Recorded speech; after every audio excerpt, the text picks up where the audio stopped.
Finally cancel করে দেওয়া হয়েছে। বিজেপির জেলা প্রেসিডেন্ট সুমন ঘোষ আমাকে ফোন করে বলেছেন কি যদি বন্দে মাতরম গান করবে তবে বিজেপি প্যাডে আমরা লিখে দেবো, তারপরই বন্দে মাতরম গান করতে পারবেন।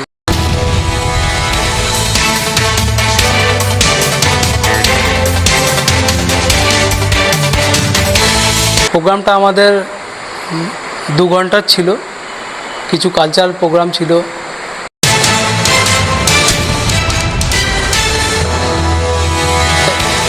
বিদ্যার্থী পরিষদের সহ সংগঠন মন্ত্রী এবং হিন্দু জাগরণ মঞ্চের সংগঠন মন্ত্রী, তারপর আপনার বেলুড় মঠের স্বামীজি আসছিলেন।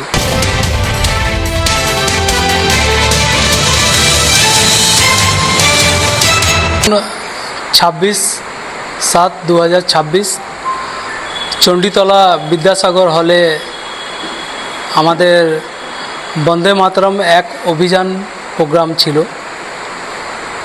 প্রোগ্রামটা আমাদের 2 ঘন্টার ছিল, কিছু কালচারাল প্রোগ্রাম ছিল এবং রাজ্য থেকে কিছু লোক আসছিল। তার মধ্যে বিদ্যার্থী পরিষদের সহ সংগঠন মন্ত্রী এবং হিন্দু জাগরণ মঞ্চের সংগঠন মন্ত্রী, তারপর আপনার বেলুড় মঠের স্বামীজি আসছিলেন। এই প্রোগ্রামটা আমাদের 26 তারিখে ছিল। কালকে আমাকে বিডিও সাহেব ফোন করেছেন এবং বিজেপির জেলা প্রেসিডেন্ট সুমন ঘোষ আমাকে ফোন করে বলেছেন কি যদি বন্দে মাতরম গান করবে তবে বিজেপি প্যাডে আমরা লিখে দেবো, তারপরই বন্দে মাতরম গান করতে পারবেন। তো আমি পশ্চিমবাংলা সরকার থেকে জানতে চাইছি কি আমরা যেহেতু বিডিওর পারমিশন নিয়ে আমরা ওই হলটা বুক করেছিলাম, উনি আমাকে নিজের সহযোগিতায় হলটা দিয়েছিলেন কি এখানে প্রোগ্রাম করুন। তো হঠাৎ আমাদের 24 ঘন্টা আগে আমাদের প্রোগ্রামটা ক্যান্সেল করে দেওয়ার কি কারণ?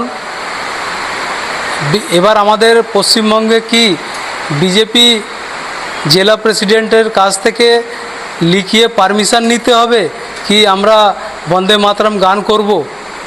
সেটাই আমি জানতে চাই কি সরকার থেকে। এবং ভারতীয় জনতা পার্টি সংগঠন মন্ত্রীকেও আমি ফোন করেছি, উনিও কিছু জবাব দেননি কি জেলা প্রেসিডেন্টকে কোনো নির্দেশ দেননি।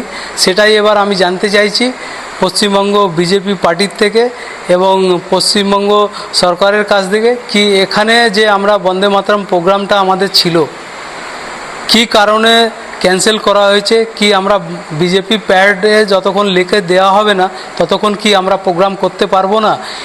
এই জন্যে আমরা আজকে প্রেস কনফারেন্স ডেকেছি। বিডিও বলেছেন জেলা প্রেসিডেন্ট ফোন করেছে কি আমরা লেটার প্যাডে পারমিশন দেবো, তারপরেই প্রোগ্রাম করতে পারবো। না, এখনও পারমিশন পাওয়া যায়নি, তাই জন্য আমরা ক্যান্সেল প্রোগ্রামটা আগে বাড়িয়ে দিয়েছি। ওদের প্রেস কনফারেন্স আমরা কিছু জায়গায় খবর পাঠিয়ে দিয়েছি, কিছু জায়গায় আর খবর পাঠিয়ে দিচ্ছি। সংঘের লোককে আমরা জানিয়ে দিয়েছি, দিল্লি আমরা খবর পাঠিয়ে দিয়েছি কি এমনি এমনি পশ্চিমবঙ্গে যে জেলা প্রেসিডেন্ট আছে উনি এমনি করছেন, তো ওনার ওপর অ্যাকশানের জন্য আমরা বলেছি। কোনো পলিটিক্যাল প্রোগ্রাম না, এটা তো স্বামী বিবেকানন্দ সেবা ফাউন্ডেশনের তরফ থেকে প্রোগ্রাম ছিল। এটা কোনো পলিটিক্যাল প্রোগ্রাম ছিল না, শুধু আমরা যুবদের নিয়ে একটা প্রোগ্রাম ছিল, কলেজের বন্ধুদের নিয়ে একটা প্রোগ্রাম ছিল। যেহেতু মুখ্যমন্ত্রী বলেছেন কি সব স্কুলে বাধ্যতা করা হয়েছে, এবার আমরা এই অনুষ্ঠানটা করছি স্বামী বিবেকানন্দ সেবা ফাউন্ডেশনের তরফ থেকে, কিন্তু বিজেপিরই জেলা প্রেসিডেন্ট সুমন ঘোষ যে এই প্রোগ্রামটা করা যাবে না, যতক্ষণ বিজেপি পার্টি অফিসে প্যাডে লিখে দেবে না ততক্ষণ প্রোগ্রাম করা যাবে না। তাই জন্য আমরা বাধ্য হয়েছি এই প্রোগ্রামটা আমরা ক্যান্সেল করার জন্য। আমাদের প্রোগ্রামে এখন চিফ গেস্টে আমরা ডেকেছিলাম বিজেপি যুব মোর্চার ছিলেন, তেনার নাম হচ্ছে রমেশ প্রমাণিক। রমেশ প্রমাণিক হচ্ছেন বিজেপি যুব মোর্চার স্টেটের সেক্রেটারি, ঠিক আছে। তারপর আমরা বিদ্যার্থী পরিষদের থেকেও লোক ডেকেছিলাম, তার নামটা হচ্ছে অনির্বন ভান্ডারী। তার কেন্দ্র হচ্ছে বর্ধমান, উনি সহ সংগঠন মন্ত্রী ছিলেন বিদ্যার্থী পরিষদ। পর আমাদের প্রোগ্রামে আরেকজন আসছিলেন, তার নাম হচ্ছে নিমাই মাঝি।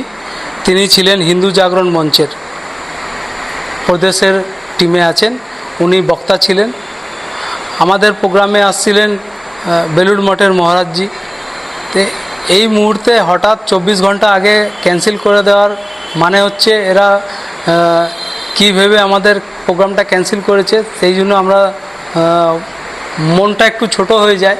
কি আমরা 150 বরস বন্দে মাতরমের হয়েছে, সেই উপলক্ষে প্রোগ্রাম করছিলাম, কেন আমার প্রোগ্রামটা ক্যান্সেল করা হয়েছে সেটা সরকারকে এবং পার্টিকে জবাব দিতে হবে।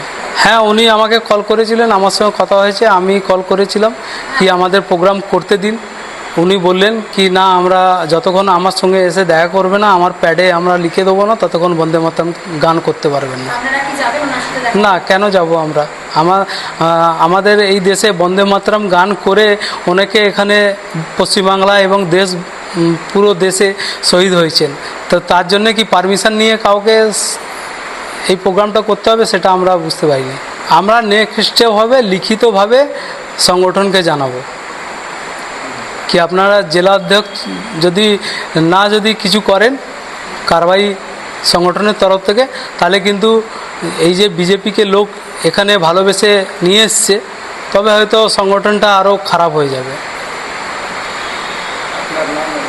বিষ্ণুকান্ত ঝা, সভাপতি, বিবেকানন্দ সেবা ফাউন্ডেশন।